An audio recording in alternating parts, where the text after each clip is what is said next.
Friends, आप सभी ने अभी तक हर जगह काले रंग की सड़क ही देखी होगी, लेकिन क्या आपको पता है कि एक ऐसा देश भी है जहां की सड़कों का रंग नीला है? नहीं पता तो चलिए जानते हैं वो कौन सा देश है जहां की सड़कों का रंग नीला है। फ्रेंड्स, कतर एक ऐसा देश है जहां की सड़कों का रंग नीला है। सड़कों का नीले रंग की शुरुआत उसकी राजधानी दोहा से ही की गई है, लेकिन आखिर इन्होंने सड़कों का रंग नीला ही क्यों किया है, चलिए जानते हैं। फ्रेंड्स, कतर में सड़कों का रंग नीला होने का कारण दिन प्रतिदिन बढ़ रही ग्लोबल वार्मिंग की समस्या है। इसीलिए दोहा की कई पुरानी सड़कों को नीले रंग से रंगा गया है ताकि वहां के तापमान को कंट्रोल किया जा सके। लेकिन आखिर रंग बदलने से क्या होगा, चलिए जानते हैं। फ्रेंड्स, कतर में 18 महीने तक इसके लिए पहला पायलट प्रोजेक्ट चलाया गया है और इसके बाद शहर की कई सड़कों को नीले रंग से रंगकर कैंपेन लॉन्च किया गया है। वैज्ञानिकों का कहना है कि काले रंग की सड़क की तुलना में नीले रंग की सड़क का तापमान बहुत कम होता है और नीले कोटिंग सूर्य से आने वाले रेडिएशन को 50% कम कर सकती है।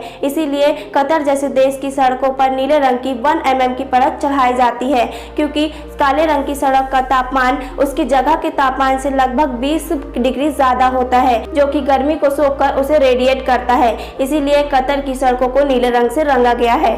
फ्रेंड्स, क्या आपको पता है कि वकील कितने प्रकार के होते हैं? नहीं पता तो चलिए जानते हैं कि वकील कितने प्रकार के होते हैं। फ्रेंड्स, वकील एक या दो प्रकार के नहीं बल्कि कई प्रकार के होते हैं, जिनमें सरकारी वकील, प्राइवेट वकील, जूनियर वकील, सीनियर वकील, जिला वकील, फैमिली वकील, हाईकोर्ट वकील, लोअर वकील, सुप्रीम कोर्ट वकील होते हैं।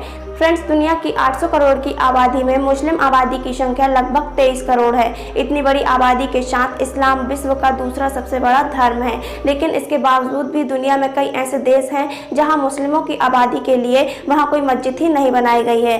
दुनिया के 195 देशों में 2 देश ऐसे हैं जहां मुस्लिमों की आबादी की इबादत के लिए कोई मस्जिद ही नहीं बनाई गई है। इन 2 देशों का नाम स्लोवाकिया और इस्टोनिया है, जो कि यूरोप में स्थित हैं। स्लोवाकिया और इस्टोनिया में मस्जिद न होने का सबसे बड़ा कारण वहां की मुस्लिम आबादी है। इन दोनों देशों में मुस्लिमों की संख्या बहुत ही ज़्यादा कम है।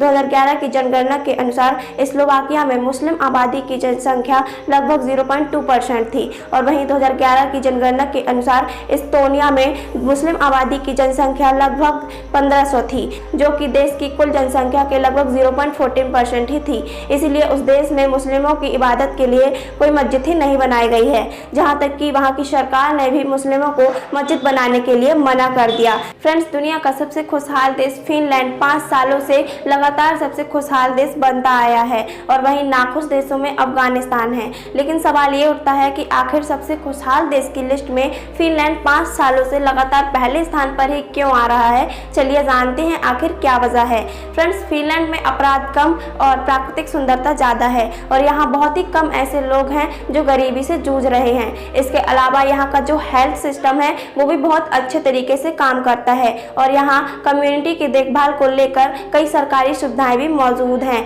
यही फिनलैंड की खुशहाली का राज है। इसके अलावा पश्चिमी देशों के मुकाबले फिनलैंड रहने और समय बिताने के लिए बहुत ही अच्छा देश है। यहाँ के लोगों को शांतिपूर्ण जीवन जीना पसंद है, इसीलिए यहाँ सकारात्मक ऊर्जा का एहसास भी दिलाता है। इसके अलावा जो यहाँ का कल्चर है वो भी इसे खुश रखने के लिए काफ़ी मदद करता है और इसके अलावा यहाँ अपराध ना के बराबर होते हैं, इसीलिए यहाँ के लोग अपने आप को सुरक्षित महसूस करते हैं और यहाँ का जो एजुकेशन सिस्टम है वो भी बहुत अच्छा है, जिससे यहाँ युवाओं को कई मौके मिलते हैं। यही वजह है कि यहाँ बेरोजगारी भी बहुत कम है। तो फ्रेंड्स, वीडियो अच्छी लगी हो तो लाइक, शेयर, कमेंट जरूर कीजिएगा और ऐसी ही वीडियो जानने के लिए चैनल को सब्सक्राइब कीजिएगा। Thank you.